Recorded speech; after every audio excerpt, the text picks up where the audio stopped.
Hey, fam! Welcome back to Paper Highlighter, your nightly deep dive into the wildest, messiest, most emotional corners of the 90-Day universe.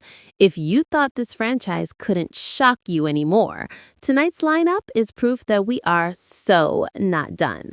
First up, we have heartbreaking news.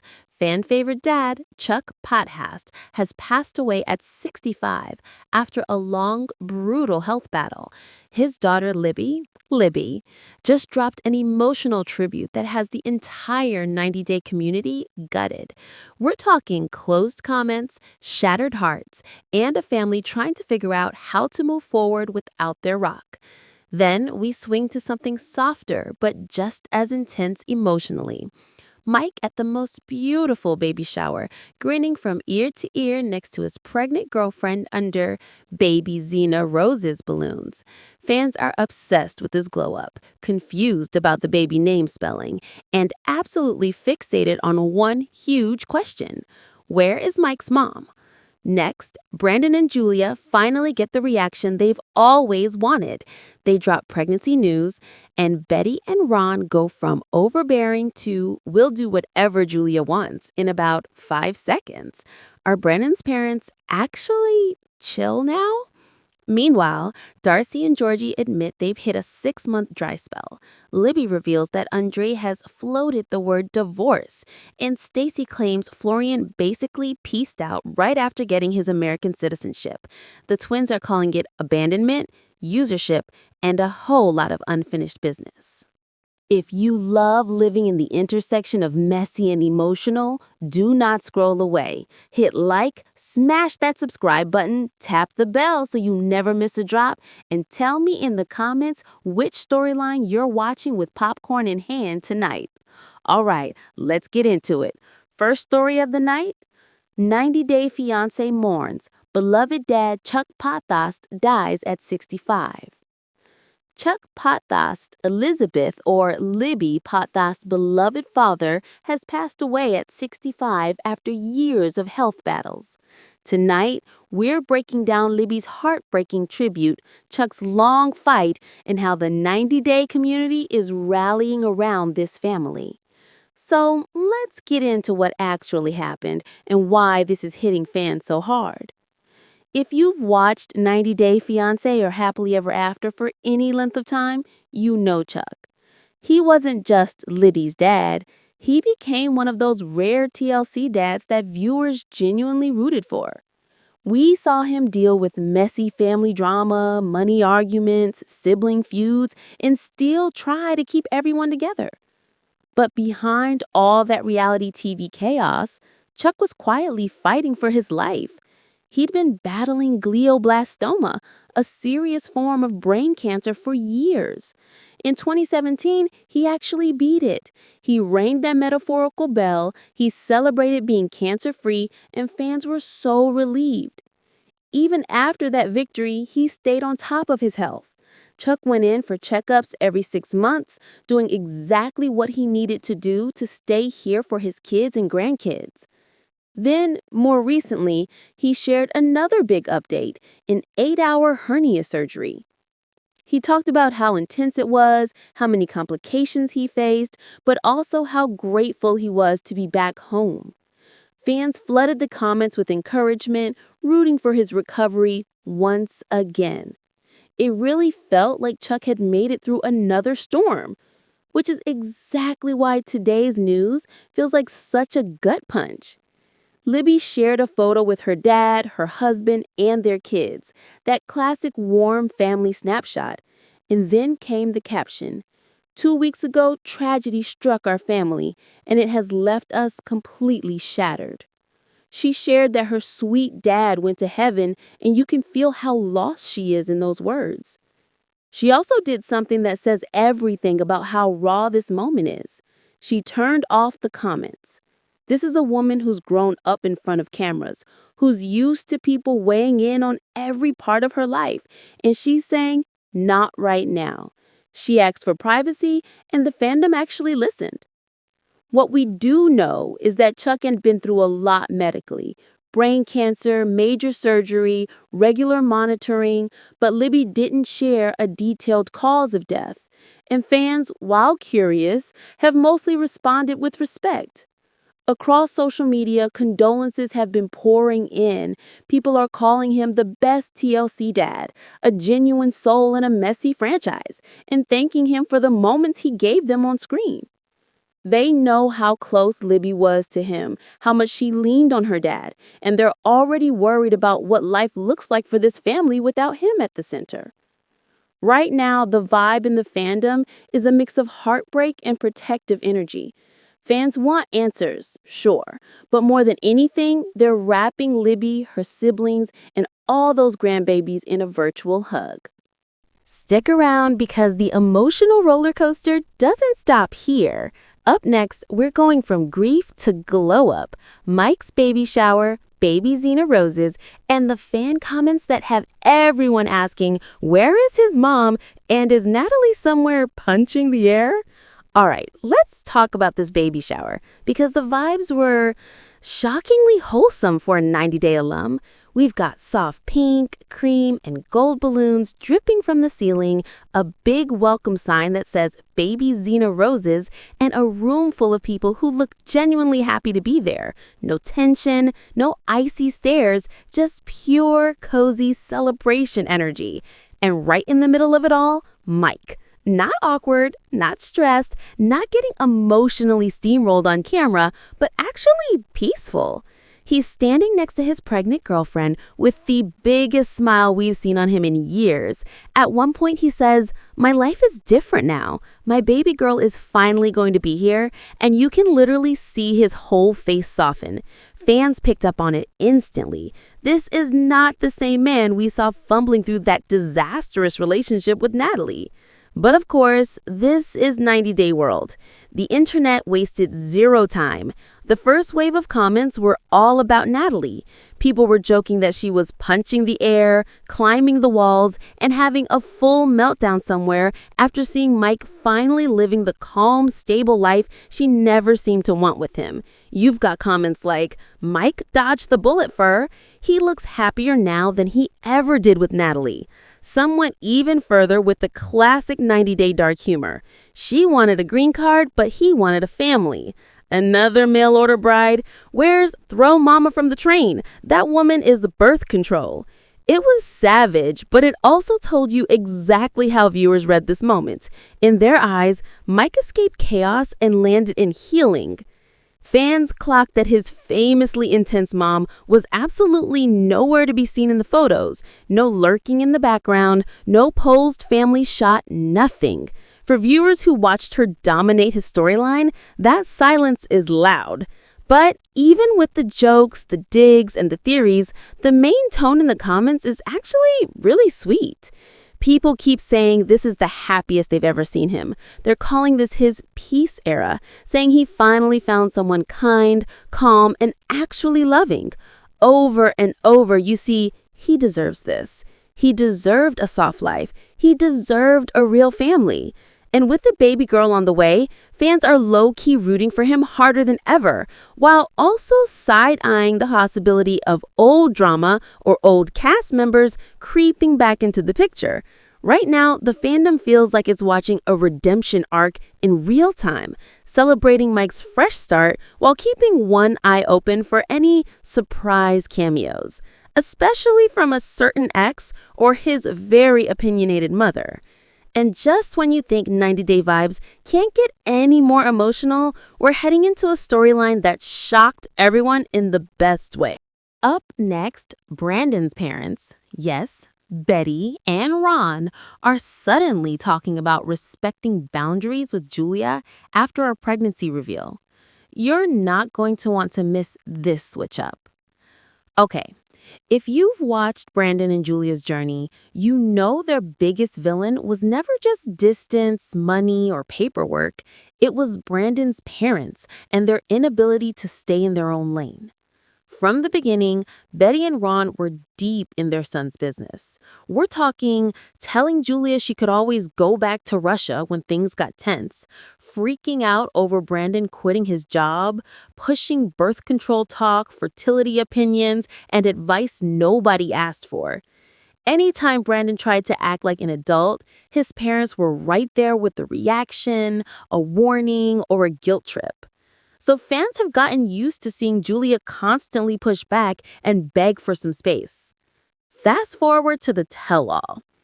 Brandon and Julia announced that she's pregnant, and this is the moment the entire dynamic shifts. When Brandon says Julia's pregnant, Betty doesn't just smile, she explodes with joy. She literally jumps up and down. Ron raises his drink. You can see how badly they've wanted this grandparent era. Then comes the jaw drop moment. Ron looks at Julia and basically says, "We'll do what she wants." He points out how happy she is, smiling ear to ear, and tells everyone that if Julia's smiling like that, they're ready to accept her boundaries. This is the same couple who has historically treated boundaries like a personal attack, now saying on camera that they're willing to follow her rules. Ron even acknowledges that this is a step toward a happy family. That's a big statement for someone who has spent seasons being the gatekeeper. You can see the vibe is different. The pregnancy news has softened them. Suddenly, the controlling, we know best energy is replaced with, tell us what you need and we'll listen. For Julia, who has had to fight back against every bit of overstepping, from go back to Russia comments to unwanted medical opinions, this has to feel like a tiny bit of justice. She's no longer just the outsider. She's the mother of their grandchild, and that title carries a completely different kind of power in this family. And fans are noticing. Right now, the fandom is cautiously optimistic. Half of them are like, growth, character development, and the other half are side-eyeing the screen, wondering how long this new boundary-respecting Betty and Ron are actually going to last once the baby arrives. Keep it locked, because the baby news glow doesn't last long in this universe before we snap back into full-blown relationship chaos. Up next, Darcy and Georgie are spilling on a 6-month dry spell and suspicion of cheating. Their marriage tell-all is giving more questions than answers. All right, let's unpack this mess, because the way this came out on the couch was wild. We're at the tell-all, emotions already running hot, and the topic turns to Darcy and Georgie's marriage. We've seen them clash over money, commitment, and family plans, but tonight it got brutally specific. Intimacy or the lack of it.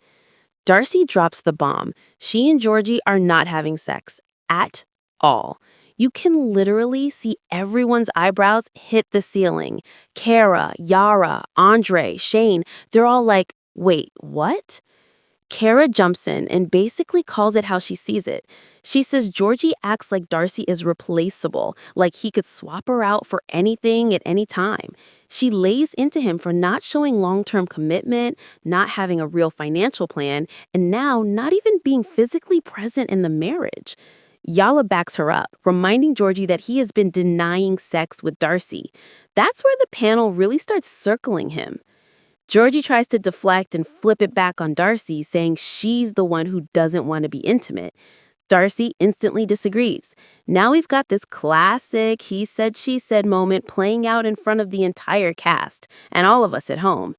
Andre steps in with a slightly more grounded take. He basically says Darcy wants to feel pursued. She wants her man to chase her a little, not just sit back and expect everything to be handed to him.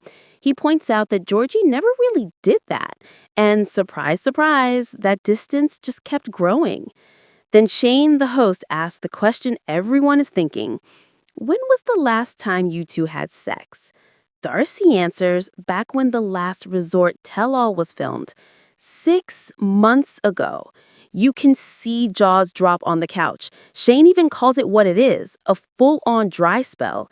And Darcy throws it right back at Georgie, telling him to ask himself why there's been such a gap. So now we've got no intimacy for half a year, no clear financial plan.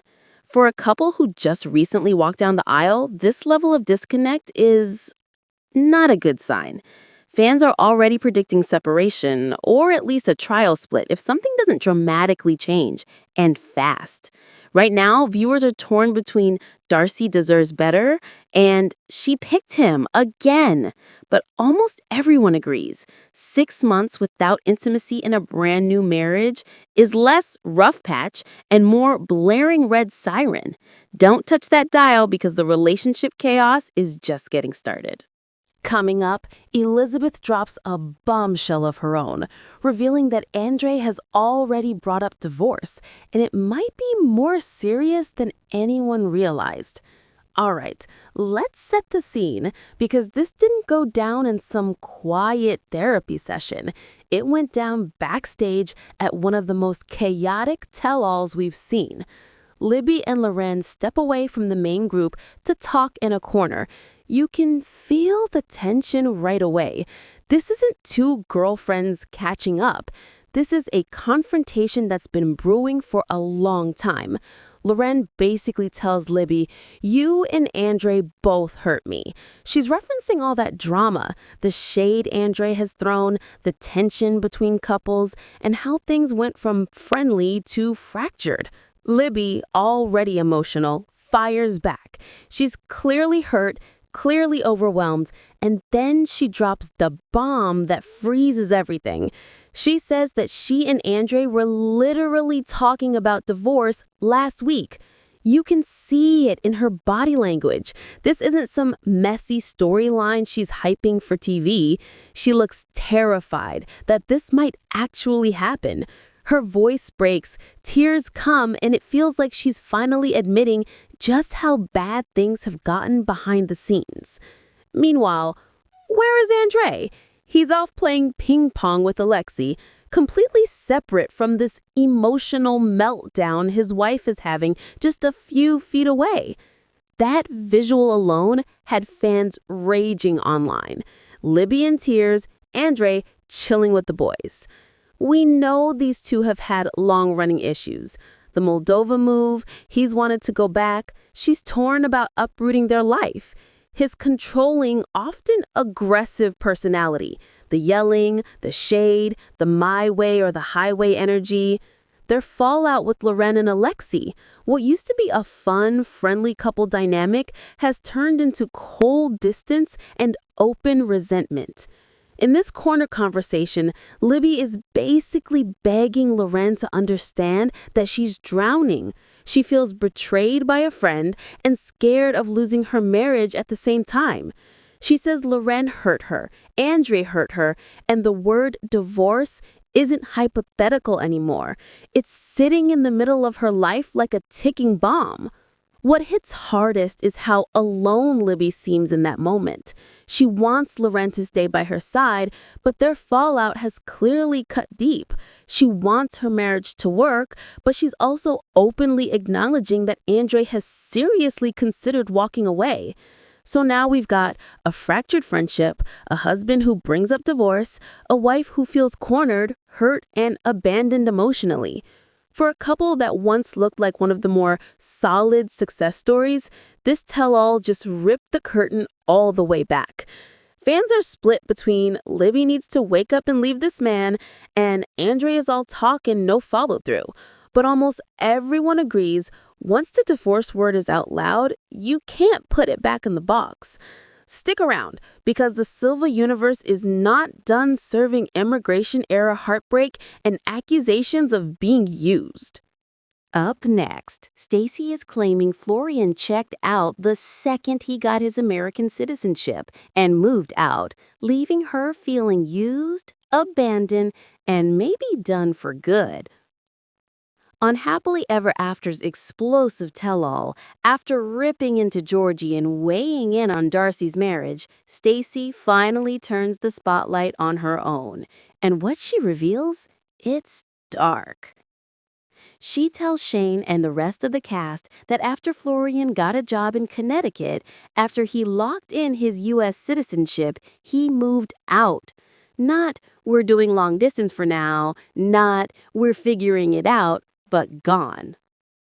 According to Stacy, they're no longer living under the same roof. She says they've only seen each other 3 times in 5 months. 3 for a married couple. In her words, he's abandoned her. She believes he checked out of the relationship the second his mission was complete, meaning once that citizenship was approved, the urgency to show up as a husband basically evaporated. She also reveals that she offered him a solution, move back to Miami for her. She didn't want to relocate, didn't want to live the half-in, half-out life, and he turned it down. That refusal is what really made her feel like he was choosing his independence, his job, and his new status over their marriage. The Silva twins even admit they believe Florian used Stacy, that this was always the end game: secure the visa, secure the citizenship, and then slowly exit stage left. In their minds, neither Florian nor Georgie truly signed up for lifelong committed marriage. They're calling it what it looks like to them: men who got what they wanted and then emotionally and physically bailed. Florian pushes back, of course. He claims he asked Stacy if she'd be willing to bounce between places to split her time, and she said no. In his narrative, this is more about logistics and compromise than abandonment, but when you lay it next to Stacy's tears and the bare math, 3 visits in 5 months, it's not a great look. If you loved tonight's deep dive, hit like, smash subscribe, tap the bell, and tell me in the comments whose storyline you're watching the closest. Follow us on socials for all the in-between chaos. Tomorrow, we're back with even more 90-day fallout and fresh receipts you have not seen yet.